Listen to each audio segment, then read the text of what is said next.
Ju përshëndesërish nga studio e lajmeve këtu në ABC News, do të njemi me një përmbledhje të zhvillimeve kryesore të ditës. Gjykata e Tiranës ka lënë në burg 3 nga 6 të ndaluarit pas protestës së opozitës në datën 21 mars, ndërsa për 3 të tjerë u vendosë masa e sigurisë arrest shtëpie.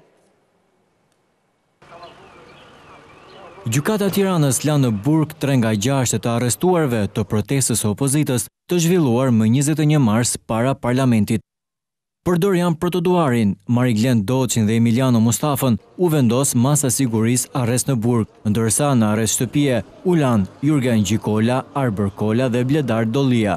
Mbi ta rëndon akuza kundër shtimit të punonjësit të policisë, goditje për shkak të detyrës dhe prishje rendit e qetësisë publike. Gjykatësi Gert Hoxha vendosi që procesi të zhvillohet me dyert të mbyllura për shkak të numrit të lartë të përkrahasve të ndaluarve.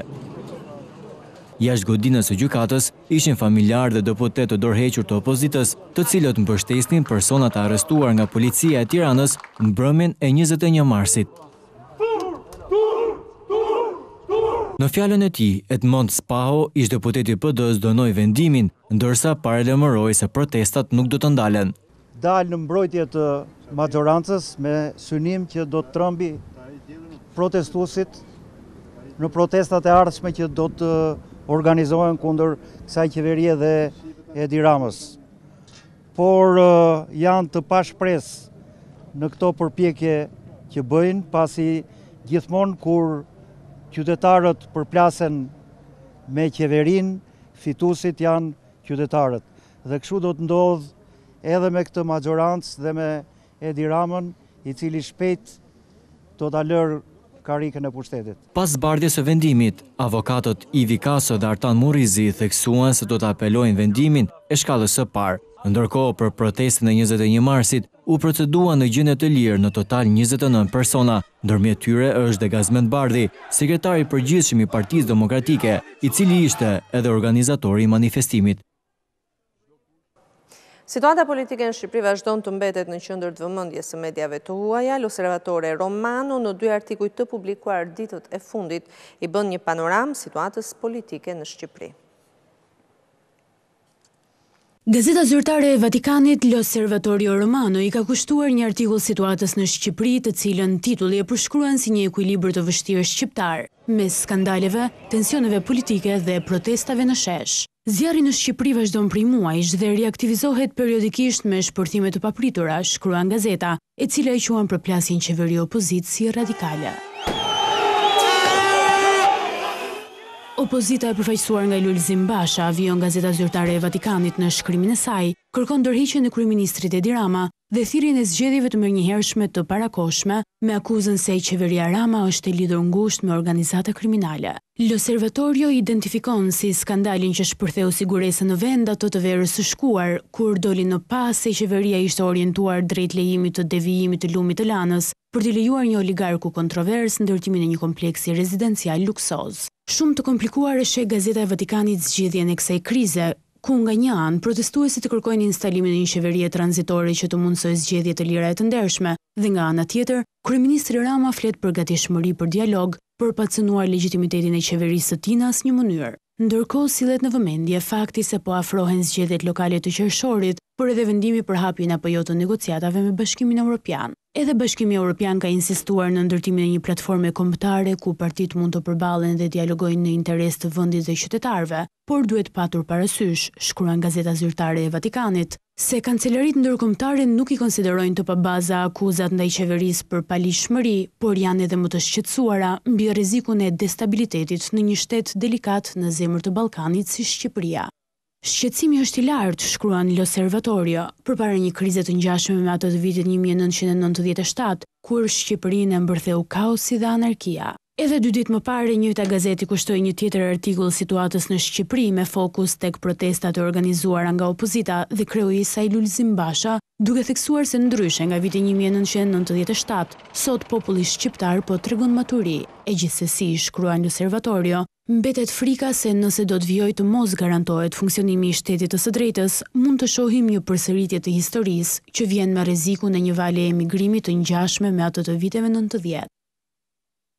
Sekretari për çështjet ligjore pranë Partisë Demokratike Çlirim Gjata akuzoi prokurorin se po fsheh faktet që provojnë sipas tij se Edi Rama se ajo i dëshmitarin fals Fredi Alizoti për të shpëtuar vëllain e ish-ministrit Fatmir Xhafaj. Gjatë një deklarate për mediat, zoti Gjata tha se kjo vërtetohet nga përgjimet e prokurorisë, të cilat sipas tij për arsye të panjohura ende nuk janë zbardhur.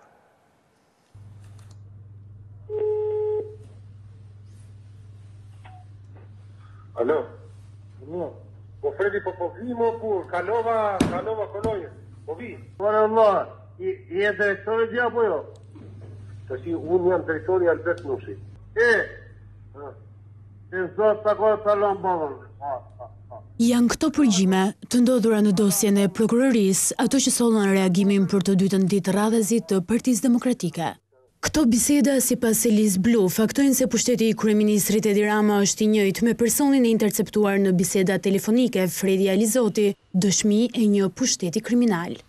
Përgjimet zyrtare të prokurorisë, përgjimet bëra me vendim gjykate, faktojnë përdorimin si seksioni i rilindjes, si seksioni vetë qeverisë dhe zotit Rama, të vetë prokurorisë së krimeve të rënda dhe prokurorisë së Tiranës.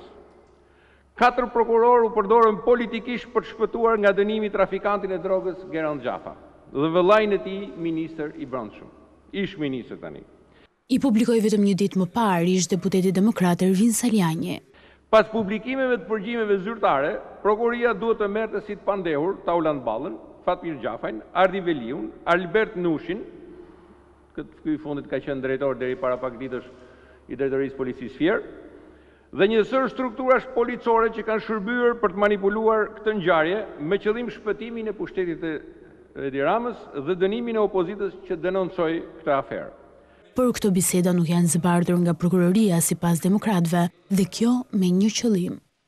Heshtja e plotë e qeverisë, bllokimi i transmetimit të provave dhe fakteve skandaloze që implikojnë zyrtarët më të lartë të policisë në bashkëpunim dhe për ulja ndaj këtyre elementeve kriminal në disa prej televizioneve dhe mediave është prova e plotë e vullnetit të Ramës për të vazhduar qeverisjen me krimin.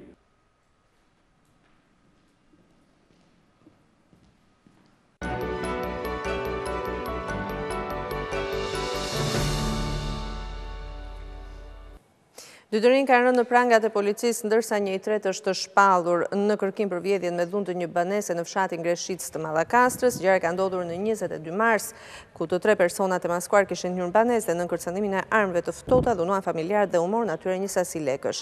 Të arrestuarit si autor të dyshuar të vjedhjes janë shtetasit Kledi Saliaj, 21 vjeç, dhe Arbër Muçaj, 22 vjeç, të 2 banues në Panahor dhe të dënuar më parë për vjedhje me armë në Greqi. Gjithashtu shpall në kërkim dhe po punohet për kapjen e një bashkëpunëtori tjetër. I zoti shtëpisë Përparim Erdani tregon se si autorët i kishin drejtuar thikën për t'u marrë paratë. Ata vinë, ulërimë në besa, pa ngritu unë erdhën me thika, drejtuan thika të koka, mos lëvizni, bjena qelcin, në të ishim në 1.700.000 lekë. Po tash i për lekun të tempe dhe nuk jaram qelcin, vati e shqeudjerën, muri paratë, kishin një shkop gome, kishin një kriket, nga të gjabën makinat ishe madhe, kishin edhe në thikë 3 thika ndore, në ndaj me thika mbi kokë.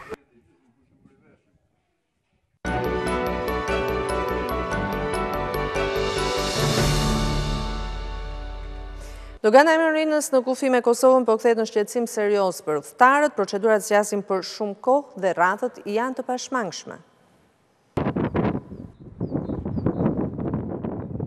Në doganën e Morinit duket se gjithçka është kthyer në mishmash nga qindra automjete të tonazhit të rënd që transportojnë mallra drejt Kosovës, që qëndrojnë me orë të tëra në radhë për të kryer procedurat doganore, por edhe për të kaluar në skaner.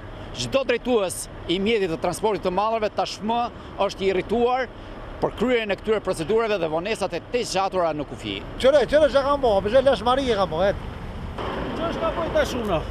Qa bajnë për që e fus për radhë. E msheli kufinin ati. Ja, ik, zdruj bre, ik. Janë bërë të pashmangshme radhët në Morin. Veçanërisht fundjavat janë më të ngërkuara. Radhët e kamionëve kalojnë Morinën në sheshin e doganës. 10 shofer rendin për të përfunduar procedurat e dokumentacionit. Një pjesë presin buz rrugës, siç janë dhe këta 2 Maqedonas. Transport katastrofa. Problem. Po ne znam, dogana, policia, ne znam što je problem. Procedurat s'kan të mbaruar. Drejtuesit e mjeteve thonë se nuk bëhet fjalë për lehtësim e punët po shkojnë çdo ditë më keq. Po ai të pola vet. Shikoj, çfarë kallablliki. Kishte policohet puna doganës, veç mazi 2 orë, 3 orë. Për të kim çto. Pesa bojti na.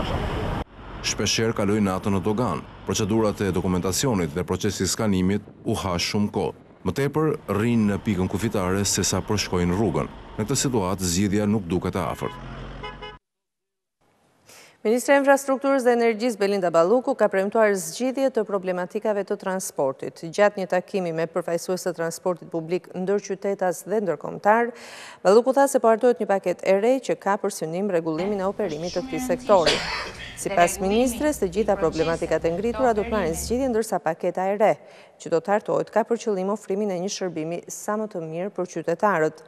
Nga natyra e përfaqësuesit e transportit publik shpreh shqetësim për numrin e madh të licencave të subjekteve që operojnë në vend dhe për konkurrencën e pandershme që u bëhet. Ministri Balluku tha se për rastet e shkeljeve do të aplikohen penalitete. Dhe rregullimi i proceseve. 10 qytetari janë bashkuar festës së krapës me panajir agro-ushqimor dhe shumë aktivitete për promovimin turistik të zonës. Kryetari i Bashkisë Tiranës Erion Veliaj premtoi transformimin e Tiranës edhe gjatë 4 viteve të ardhshëm. Krapa mikpriti 10 qytetar nga Tirana dhe zonat përreth për të festuar me një sër aktivitetesh që promovojnë natyren dhe vlerat agroturistike të saj. Bashkia e Tiranës organizoi aktivitete për çdo moshë në ritmet e muzikës folklorike, piknik, sporte të ndryshme dhe panajirin agro-ushqimor. Për kryebashkiakun Erion Veliaj, kjo festë është një augur i mirë edhe për zgjedhjet e 30 qershorit. Është gjithmonë kënaqësi kur vin krap, nisem me ecën gjithë fushata mbar, shuaj nisa deri në fundit dhe shkoj perfekt. Edhe ajo që duam të bëjmë është të nxjerrim ata që janë në mes Tiranës. I themi dilni shihni natyrë, takoni njerëz mirë, konsumoni produkte bio, harxhoni pak lek që fuqizojnë komunitetin tonë. Veliaj gjithashtu shpreh se përveç organizimit të festave të tilla, e rëndësishme për të zhvilluar turizmin në këto zona është edhe zhvillimi i infrastrukturës. Sot kemi filluar të promovojmë pak zonën, jo vetëm qendrën e Krapës, po edhe syrin e ciklopit. Po dhe aty duhet një rrugë, se nuk mund të shkojnë turistët vetëm monopat. Kështu që besoj që këto 2 projekte kryesore janë edhe vëmendja jonë më e madhe për 4 vitet e tjera kur vjen puna te Krapa. Vetëm nëse ne promovojmë ekonomi lokale, ne do t'i shohim hajrin se çfarë do të thotë bashkohesh me Tiranën. Kryebashkiaku Veliaj ftoi banorët e Krapës që t'i bashkon sipas tij prindit e këtyre 100 ditëve për të bërë të mundur vazhdimin e zhvillimit të Tiranës dhe të ekonomisë së saj rurale. Rajoni Shkodrës është bërë gati për të pritur turistët dhe pushuesit për këtë sezon. 80% e kapaciteteve janë prenotuar, ndërsa muzet, kalaja dhe shtëpit karakteristike janë pikat e preferuara të vizitorëve. Sezoni turistik është në prag dhe rreth 80% të kapaciteteve turistike në rajonin e Shkodrës janë të prenotuara.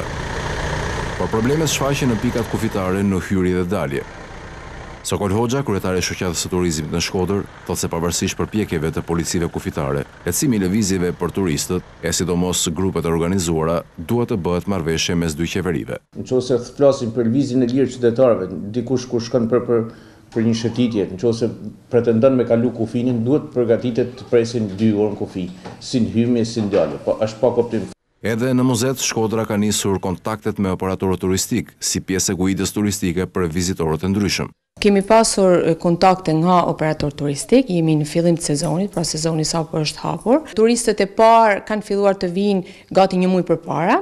Nuk është akoma, nuk kemi rritur te fluksi i madh, por jemi në turistët, me fjalë grupet e para turistike. Sa më pak policinë në rrugë, aq më të sigurt ndihen turistët e huaj, thot Sokol Hoxha i shoqatës së turizmit. Turistët e huaj që vinë e kanë alergji me pa policë. Ne janë bërë polici sa dush, polici rrugore, polici në për patrulla, polici bashkjake, pra sa më pak polic, aq më mirë është, aq më sigurt të ndin vedin. Muzet, kalaja, shtëpit karakteristike, Alpet dhe Bregdeti janë atraksionet kryesore turistike në Shkodër, kurse operatorët turistik shprehen se nga viti në vit, vizitueshmëria është në rritje. Mirdita po shfrytëzon resurset e veta për të joshur turistët, shumë fshatra pothuajse të braktisur po kthehen në qendra atraktive.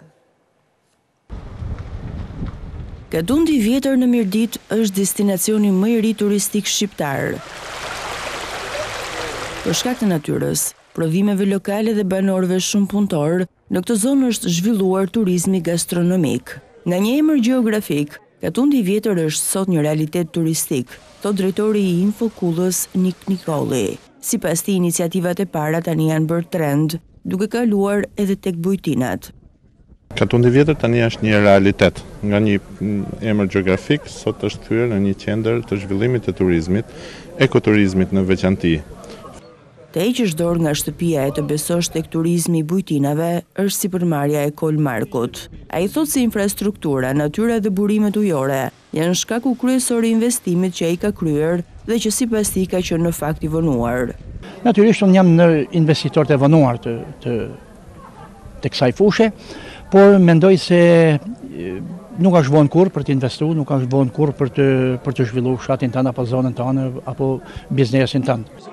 Këmbë kryq si në zakon, nuk janë të paktë ata që duan të provojnë këtë ndjesi që mundsohet në Katun të vjetër. Edhe kjo ishte një risim vete, me thënë drejtën për Mirditën, për krahinën tonë, edhe pjesë e traditës mirditore është. Dhe kështu ndjehemi shumë mirë, më mirë në sofër se në këto tovalina që na rrethojnë të rrogë. S'kishte si mu tradita mirditore, tek veshja dhe tek ambienti që ne jemi ullë. Tradita mirditës ka qenë sofra edhe vazhdon të jetë. Edhe për ta promovuar, domethënë, këtë turizëm malor, zotnia ka punuar aq shumë sa ne mendojmë që këtë do të kryejë funksionin deri në fund. Sofra, lyp edhe këngë. Nuk mungon çiftelia dhe interpretet që nuk janë këngëtar të mirëfillt, por banorë që ndjekin traditën.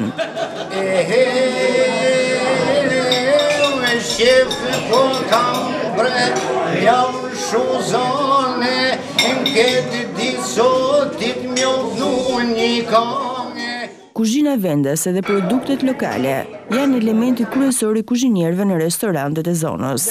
20 vjeçarin Due Gjatsi braktisi lezhën për të kthyer në Mirdit dhe punuar si kuzhinier. Ne do mundohemi të bashkangjitemi vlerave të Mirditës dhe të krijojmë diçka akoma më të bukur për vendin dhe për zonën ku jemi. Për të realizuar më të mirën nga kuzhina e Mirditës, Gjatsi do të risjell gatimet e gjysheve të zonës. Do të vazhdoj të pyes, do të vazhdoj të njihem me historinë e zonës ku jam, edhe unë vetë jam mirditor, po jam nga një pjesë më lart, siç është fani i Mirditës. Po mbi gjitha jam krenar që ndodhem në vendin tim dhe i vi me kohë plot këtij vendi për ta ndërtuar ashtu siç e meriton Mirdita dhe mirditorët. Drejt Katundit të vjetër udhtojnë edhe nga kryeqyteti. Distanca e shkurtër, shmangja e zhurmës dhe gatimet janë arsye për të qëndruar më shumë se një natë. Për një natë e kemi provuar, po themi për më shumë se një natë. Është një parajsë e sapo zbuluar, mund të them. Ajri dhe qetësia është e pazëvendësueshme. Në Tiranë mungon. Do të thoya është një mrekulli, sepse është shumë shpejt për të ardhur mbi të gjitha, sa të shkosh edhe në një fshat Tiranës më kollaj vjen këtu nganjëherë. Besoj që kjo bujtinë do shërbeje si një magnet për investitorët e tjerë, që jo vetëm në Katun të vjetër, por në çdo vend të Mirditës që ka mundësi që të promovojë agroturizmin, është një mundësi e jashtëzakonshme që këta njerëz të marrin një shembull të tillë. Për të tërhequr vizitorët dhe turistët, Kolmarku nuk ka asnjë plan marketingu, por të bëjë më të mirën tek biznesi i tij. Nuk e di se sa mund të arrijë, por strategjia ime është e tillë: respekt, mirënjohje për gjithë ato që vinë. Natyrisht, shërbimi është baza. Këto pamje janë natyra e fshatit të vogël Katundi i vjetër në Mirdit, që çdo ditë më shumë po tërheq vëmendjen e vizitorëve dhe turistëve. Blogu suedez Swedish Nomad i dedikuar tërësisht për udhëtimet dhe turizmin i bën një hon turizmit shqiptar.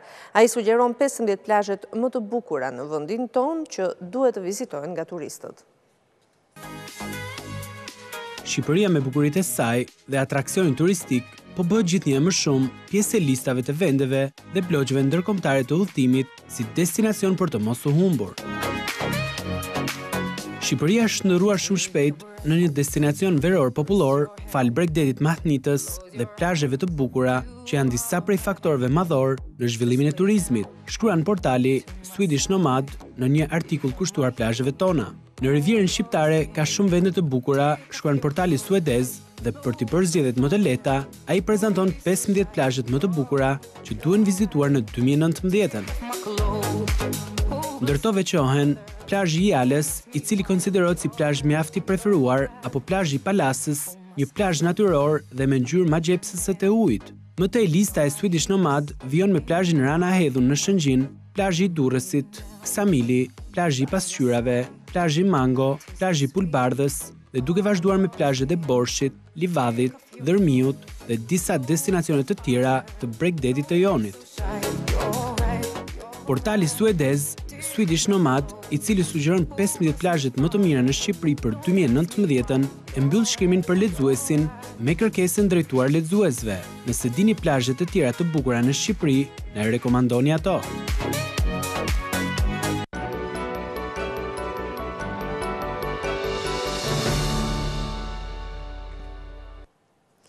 Sot janë mbushur 20 vjet nga nisja e fushatës ajrore të NATO-s ndaj objektivave ushtarak të Serbisë. Gjatë spastrimit etnik serb në Kosovë, forcat policore dhe auto ushtarake vranë me mira civil, mes cilëve dhe 241 banor të Krushës së Madhe në atë që quhet masakra e Krushës së Madhe, ka qenë gazetarja jon Blerta Dalloshi Berisha, e cila ka sjell reportazhin nga Krusha.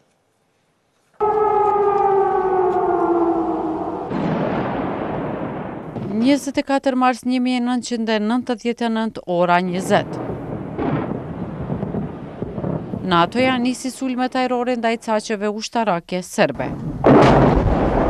Por këtë gëzim nuk e përjetuan gjatë banorët e Krushës së Madhe, fshati i komunës së Raovecit.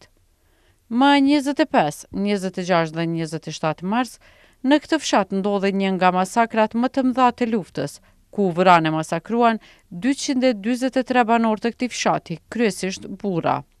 Edhe pas 20 vjetësh për këtë masakër nuk është dënuar askush. Farie Hoti në këtë masakër ka humbur bashkëshortin, bashkë me 11 antar të tjerë të familjes. Këto janë varrizat e zbresta, pasi 64 persona të vrarë rezultojnë të pagjetur, përfshirë edhe bashkëshortin e Fahries. Që në vrame 26, në ora 6 në mramje jenë ekzekutu. Nesrit me mëngjes kanë shku disa dëshmitarë dhe kanë informu që të fillon vendi janë të vranë një numër i caktuar i djemve.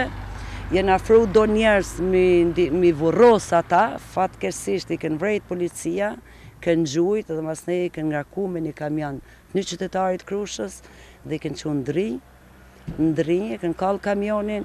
Edhe kur arrit drini, normal që i ka hupë dhe gjurën, të dhe s'kemi mo asë një informacion. Në mesin e të zhdukurve është edhe veprimtari Ukshin Hoti, i cili ka lindur në Pok të fshat, ndërsa shtëpia e tij së fundmi është shndruar në shtëpi muze. Ai ishte zhdukur në ditën kur ishte liruar nga burgu. Fatkeqësisht deri më tani nuk kemi informacione, me gjithë insistimin e vazhdueshëm tash 20 vite nga familjet të cilët kemi bërë përpjekje që të bimë në gjurmë të tij se çka ka ndodhur, mbasi ka dalë për rreth prej burgut të Dobrovës, apo më mirë më thon prej mureve të lartë të burgut të Dobrovës, të cilët nuk kemi asnjë informacion se çka ka ndodhur prej atyre për Ukshin. Janë gjithsej 164 gra që kanë mbetur të veja në këtë fshat. Ndonë se me dhimbje për humbje të mëdha, si nënave të ushqyese pas luftës, gratë e veja të këtij fshati me iniciativë të Fahries ka nisur të merren me konservimin e produkteve bio. Nga 5 gra sa nisën punën në vitin 2005, tash numri i tyre është rritur në 50. 2019 rezulton me 50 punëtore, mbi 70 fermer, edhe 4 tregje bazë që kemi eksportin Zvicër, Gjermani dhe Itali, po edhe mbi 200 markete në tregun e Kosovës. Ndërsa nuk mungojnë vizitat posaçërisht gjatë marsit në këtë fshat, ku përveç vareve vizitojnë edhe gratë e Krushës, të cilat janë dëshmi e mbijetesës dhe sakrificës së popullit shqiptar. Blerta Dalloshi Berisha, ABC News, Krush. 20 vjetori bombardimeve të NATO-s është përkujtuar edhe në qytetin jugor të Serbisë në Nish. Serbët e cilësojnë agresion sulmin e Aleancës Atlantikut Veriut, por nuk thonë asgjë për spastrimin etnik ndaj shqiptarëve të Kosovës. Gazetari ynë Idro Seferi ka qenë gjatë ditës së sotme në Nish dhe ke materialin e përgatitur prej andej. Këtu kanë bombarduar Aleanca Veriatlantike e NATO-s 20 vjet më parë, kur ora lulesh janë vënë në tërshërbim për ditën e përkujtimit. Manifestimi kryesor është në qytetin jugor të Nishit, në afërsi të Kosovës. Sasha Gjorgjevic është fotoreporter dhe ka dokumentuar luftën në këtë zonë. Në Kosovë ka shumë miq dhe si profesionist është i njohur. Ka qenë një nga mira njerëz që ka marrë ftesën për mobilizim dhe është dashur të bëj punë të tjera. Lufta është merr, thot, dhe shpreson që një ditë të mos dokumentoj në objektiv ngjarje lufte dhe tensione.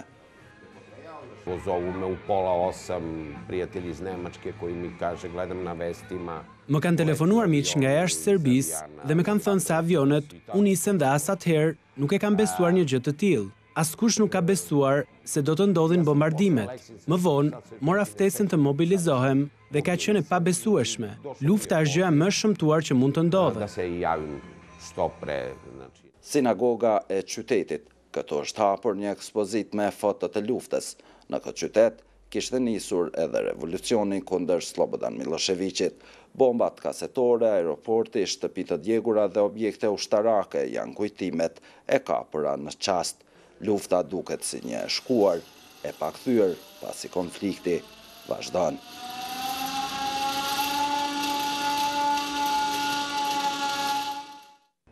Nga bombat e NATO-s kanë vdekur mbi 2500 njerëz, ndërka që në Kosovë janë vrarë mbi 7000 shqiptar, por kjo në Serbi nuk përmendet shumë. Përkujtime u bën në për të Serbin për 78 ditë NATO kishte bombarduar shumë caqe dhe kishte bërë edhe disa gabime. Në Serbi thonë se nuk kanë patur faj dhe quajnë agresion. Jelena Qosin është nga Fush Kosova, qytetin jugor me lume ka bërë adres pas luftës. Në ditharin e atëhershëm të 13 vjeçarës ishin përzirë simpatit rinore dhe bombat. I ati e saj është viktime e trazirave të marsit të vitit 2004. Ajo ka shumë miq shqiptar dhe flet kundër luftës. Tani ngjarjen e ndjek si gazetare. Meni sigurno nije i gotovo da sam sigurna da mnogima nije. Mua nuk më ka sjell asgjë të mirë lufta dhe mendoj se shumë njerëzve nuk u ka sjell asgjë. Lufta në çdo vend i sjell të mira vetëm disa personave, kurse ne na sjell vetëm vuajtje. Više patnje donese nego što donese dobrog. Bombardimet e NATO sollën marrëveshjen e Kumanovës dhe forcat serbe u tërhoqën nga Kosova. 2 dekada më vonë, lufta vazhdon të jetë pjesë e fjalorit. Idro Seferi, ABC News, Nish. Fushata e bombardimeve të NATO-s që çliroi Kosovën nga genocidi serb është përkujtuar edhe në Shkup. Do të ndjekim materialin e përgatitur nga kolegët e Klan Maqedonisë. Zot haruar se kjo datë njëkohësisht shënon edhe fillimin e asaj që në marrëdhënie ndërkombëtare njihet si intervenim humanitar. Historianë e politikan kanë vënë në plan të parë se ndërhyrje e NATO-s kundër caqeve ushtarako-policore serbe pengoi genocidin në Kosovë, por edhe atë që quhet spastrim etnik. Për Ali Ahmetin, që para 2 dekadash ishte ndër kryedrejtuesit e ushtrisë çlirimtare të Kosovës, NATO-ja në ballë me Shtetet e Bashkuara të Amerikës ishte ajo që u dha fund shtypjes dhe padrejtësive të gjata ndaj shqiptarëve.